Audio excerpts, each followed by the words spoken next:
Pán starosta, nachádzame sa v Liptovskej Revucej, v nadmorskej výške asi 1400 metrov nad morom. Robili ste odrážky na cestách, máte ich naplánovaných zhruba na koľkých kilometroch? 52 kilometroch. A okrem toho budete ešte čo robiť? Budeme robiť ako zádrže z drevoodpadov, hrácky a zasakovací pás. A prútené záplety. Momentálne koľko máte spravených? No len máme asi na nejakých 20 km odrážky. Odrážky takéto, hej?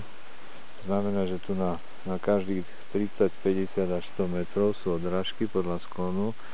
No a s jakými ťažkosťami ste sa stretli pri realizácii? Od samého začiatku sa stretávame s ťažkosťami, či pri zabezpečovaní pracovnej síly prostredníctvom úradom práce, ktoré boli absolútne neinformované o tejto akcii a vlastne všetko sa robilo len na základe nejakých našich požiadaviek, pokynov a možno, že niekedy aj nátlakov.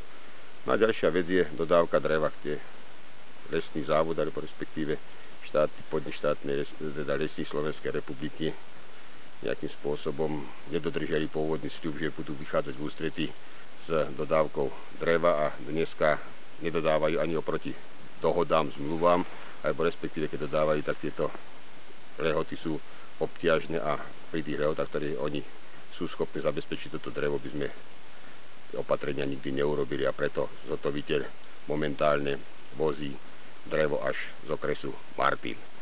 Niekedy pár kubíkov nám dal miestny urbár, alebo respektíve predal miestny urbár a ďalšie sa ešte ako snažíme zabezpečiť v okolitých urbároch. Ale inakšie gro bude sa voziť z Martina. Chcete tým povedať, že zo vzdialeného 70 km vzdialeného Martina dovážate minimálne 70 drevo? km do dediny plus ešte kilometre, najmenej 10 a viacej kilometrov na miesto, kde sa akože potom tie odrážky kladú. No ako ľudia to vnímajú, že vozíte drevo do lesa? Sa hádam ani vnímať nedá. To je má to logiku? No, zrejme má, ale nie našu. Zrejme niekoho iného, ale tejto logike nerozumiem. Videl som tu na množstvo suchárov. Nedalo sa nejak dohodnúť s nimi, že by ste mohli zrezať tieto sucháre a spraviť tieto odrážky? Dodávka dreva je ako nemožná, na to existuje príkaz generálneho riaditeľa štátnych lesov, ktorý absolútne zabráni akékoľvek predaje dreva s výnimkou dreva pre vlastnú spotrebu, a to je akože striktný predpis, ktorý akože nie je uplatniteľný pre tieto práce. A čím si to vysvetľujete? Neviem, proste asi nejakým úmyslom a nie práve najlepším. To znamená, to je tie odrážky, ktoré idú do investície, do ciest, lesných ciest, štátnych lesov, že tá logika, ktorá sa venuje tejto investícii, myslíte, že sú proti tomu, alebo? Je to asi zvrátená logika. Zvrátená. A isto tie opatrenia nepodporujú tieto práce, skôr naopak. Aha, to znamená, že a prinútili ste ich, aby sa toto akceptovalo? Neprinútili sme, proste hľadáme riešenie, aby sme to mohli zrealizovať, aby sme mohli, povedzme, nielen tie vodu odvázať, ale v podstate chrániť aj majetok štátnych lesov, tým, že odrážky zabezpečujú odtok vody do porastov a neprispievajú k znehodnocovaniu a poškodzovaniu lesných ciest.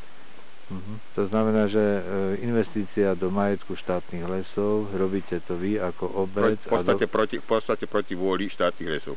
A dovážate drevo zo vzdialených 70 momentálne z km. Martina a od inaké vrajím štátne lesy podľa zmluvy nám poskytol 10 kubíkov, respektíve odpredávne poskytol. A čo by ste odkázali generálnemu riaditeľovi štátnych lesov Slovenskej republiky?